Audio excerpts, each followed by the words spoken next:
Capítulo 14 do primeiro livro do profeta Samuel diz assim: E aconteceu que um dia disse Jonatas, filho de Saul, ao seu criado que lhe levava as armas: Vem, passemos a guarnição dos filisteus que está daquele lado.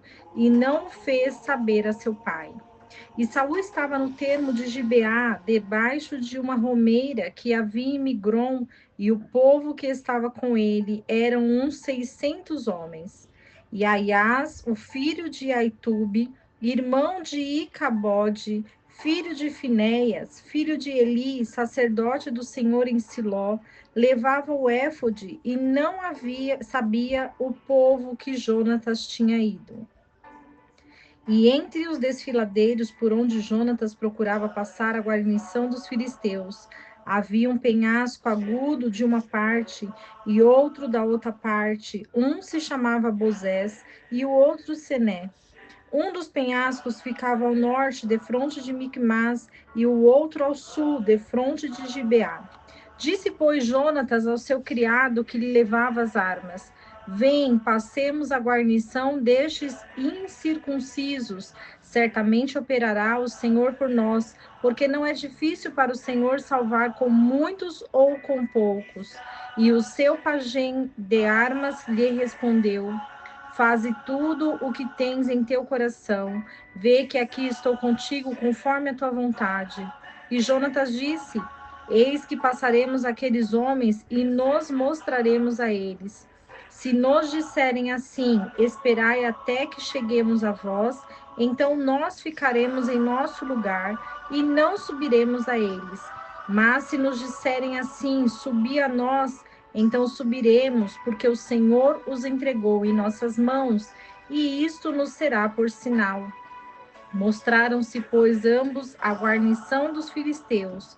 E os filisteus disseram: Eis aqui os hebreus que saíram das covas em que se haviam escondido. E os homens da guarnição responderam a Jonatas e ao seu pajem de armas e disseram: Subi a nós e vos ensinaremos uma lição.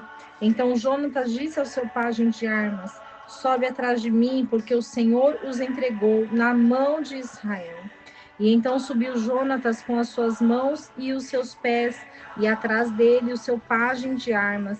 E os que caíam diante de Jonatas, o seu pajem de armas que ia atrás dele, matava-os. Esta foi a primeira matança, na qual Jonatas e o seu pajem de armas mataram uns 20 homens no espaço de meia geira. E houve tremor no acampamento, no campo, e entre todo o povo da guarnição. E os saqueadores também tremeram, e se alvoroçou a terra. Houve, pois, grande consternação. E os sentinelas de Saul viram desde Gibeá de Benjamim, e eis que a multidão estava turvada, indo de uma parte a outra e sendo desfeita. Então Saul disse ao povo que tinha consigo: Ora, contai e olhai quem dos nossos tem saído. E contaram e viram que faltavam Jonatas e seu pajem de armas. E Saul então disse a Aias: Traze a arca de Deus aqui, porque a arca de Deus estava naquele dia com os filhos de Israel. E aconteceu que, estando ainda falando Saul com o sacerdote, o alvoroço que havia no acampamento dos filisteus se multiplicava e ia crescendo em grande maneira. Então disse Saul ao sacerdote: Retira tua mão. E ajuntando Saul todo o povo que com ele estava, foram até o lugar da batalha, e eis que a espada de cada um se voltava contra o seu companheiro, e a mortandade era grande. E os hebreus que estavam com os filisteus desde algum tempo antes e que tinham vindo com eles dos arredores ao acampamento, também estes se ajuntaram às israelitas que estavam com Saul e com Jonatas. Deste modo, todos os israelitas que se esconderam no monte de Efraim, ouvindo que os filisteus fugiam, também os perseguiram naquela batalha. Assim Israel recebeu o livramento do Senhor naquele dia, e a batalha chegou até Bet-Aven.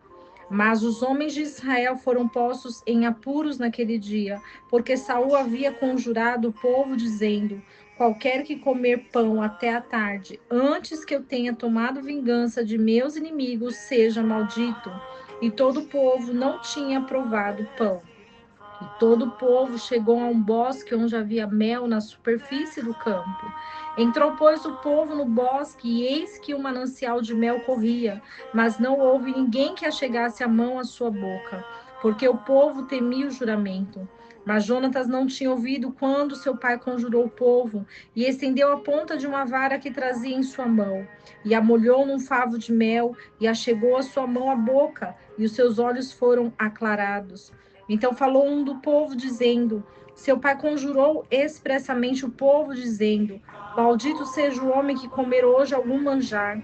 E por isso o povo desfalecia. E respondeu Jonatas: meu pai turvou a terra. Vede agora como foram aclarados meus olhos, por ter provado um pouco desse mel. Quanto mais se o povo tivesse comido hoje do que achou do despojo dos seus inimigos, não se faria feito agora maior estrago nos filisteus? E feriram aquele dia os filisteus, desde Micmas até Aijalon. E os soldados estavam exaustos em extremo. E o povo então se lançou ao despojo, e tomaram ovelhas e vacas e bezerros, e os mataram em terra, e o povo os comeu com sangue. E anunciaram isso a Saul, dizendo: o povo peca contra o Senhor comendo com sangue. E ele disse: vós procedestes aleivosamente, traz-me agora para cá uma grande pedra. E Saul disse ainda: espalhai-vos entre o povo, e dize-lhes que me tragam cada um o seu boi, e cada um a sua ovelha, e o degolem aqui e o comam, e não pecarão contra o Senhor comendo com sangue. E todo o povo trouxe, cada um pela sua mão, o seu boi naquela noite, e o degolaram ali. E edificou Saul um altar ao Senhor, o qual foi o primeiro altar que edificou ao Senhor. E disse mais Saul: desçamos de noite contra os filisteus, e os saquearemos até pela manhã, e não deixaremos deles nenhum homem. E eles disseram: faze o que bem parecer aos seus olhos. Disse logo o sacerdote: acheguemo-nos aqui a Deus. E Saul consultou Deus, dizendo: descerei atrás dos filisteus? Hás de os entregar na mão de Israel? Mas naquele dia o Senhor não lhe deu resposta. Então disse Saul: achegai-vos aqui todos os principais do povo, e vejam quem cometeu hoje este pecado.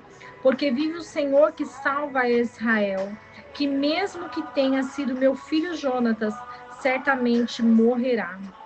E não houve em todo o povo quem lhe respondesse.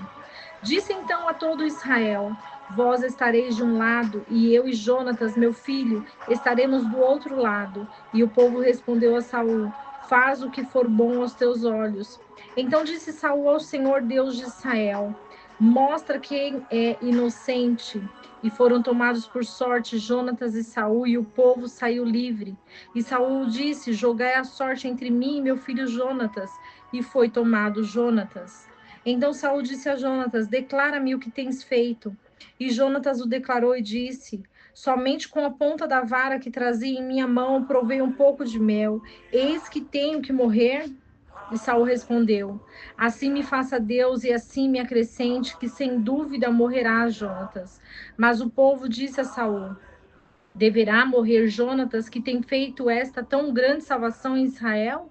Não será assim, vive o Senhor, que não há de cair um só cabelo da sua cabeça em terra, pois com Deus operou isso hoje. Assim Jonatas foi livrado pelo povo para que não morresse. E deixou Saul de perseguir os filisteus, e os filisteus se foram ao seu lugar. E reinando Saul sobre Israel, fez guerra a todos os seus inimigos ao redor, contra Moabe, contra os filhos de Amon, contra Edom, contra os reis de Zobá e contra os filisteus, e para onde quer que se tornava era vencedor. E reuniu um exército e feriu os amalequitas e libertou Israel da mão dos que lhe roubavam. E os filhos de Saul foram Jonatas, Isvi e Malquizua. E os nomes de suas filhas eram: o nome da maior, Merabe, e o nome da menor, Mical. E o nome da mulher de Saul era Ainoã, filha de Aimás. E o nome do general do seu exército era Abner, filho de Ner, tio de Saul. Porque Quis, pai de Saul, e Ner, pai de Abner, eram filhos de Abiel. E uma forte guerra houve contra os filisteus, todo o tempo de Saul. E qualquer dos homens valentes e valorosos que Saul via, recrutava para si. O capítulo 14 do primeiro livro de Samuel diz sobre o pecado de Israel. Diz sobre o voto nécio de Saul. O capítulo começa com a façanha de Jonatas. Jonatas, filho de Saul, ele decide combater os filisteus e não avisa o seu pai. Percebemos aqui que há uma disfunção familiar quando um filho ele não revela ao pai sobre as suas guerras, sobre as suas intenções. Então Jonatas, ele precisava ter falado para Saul, mas ele decidiu ir à frente, porque Jonatas era um guerreiro, ele era forte, valente e corajoso, e ele combatia grandes guerras contra o povo filisteu. Então, Saul, ele decide fazer um voto dizendo para todos que não haveria de tomar a vingança dos inimigos qualquer que comer pão até a tarde. Então, ele queria deixar o povo sem comer até a tarde para que ele vencesse a guerra. Então, ninguém provou nada. Porém, Jonatas não estava por ali para ouvir esse voto do seu pai. E num momento de fome, ele prova um pouco do mel e a sua visão começa a clarear, porque Saul havia profetizado, ele havia declarado algo que não poderia ser revogado. E isso é muito importante, porque a palavra, ela tem poder. A palavra, ela é instrumento de vitória e de maldição, quando sabemos ou não sabemos utilizá-la para glorificar o nome de Deus. Então, ouça aqui, quando Saul, ele joga a sorte, cai sobre ele, sobre seu filho Jonatas, Jonatas declara para o pai que ele provou um pouco de mel. E ele pergunta se ele deveria morrer, e o pai diz que sim, que deveria morrer. Porém, o povo foi a favor de Jonatas, declarando as vitórias de Jonatas, o comportamento de Jonatas, e Jonatas foi livre pelo povo. As vitórias de Saul sobre os inimigos filisteus eram grandiosas. E nisso a gente pode ver a mão de Deus libertando Israel daqueles que lhes roubavam, de um povo que odiava Israel. E esse capítulo também fala sobre a família de Saul, a descendência de Saul, e sobre um guerreiro que é Abner, valente, um homem que lutava, era um general, o filho do seu tio, do filho de Ner, que era irmão do pai de Saul. Então, nós observamos que Saul, ele teve 3 filhos homens e 2 filhas mulheres. Essa era a família de Saul. E Deus estava com Saul, fazendo aquilo que ele determinou, porque o Senhor, ele conhece a estrutura. e que nós possamos ser abençoados e edificados por essa palavra e que não esqueçamos do versículo: conhecereis a verdade e a verdade vos libertará.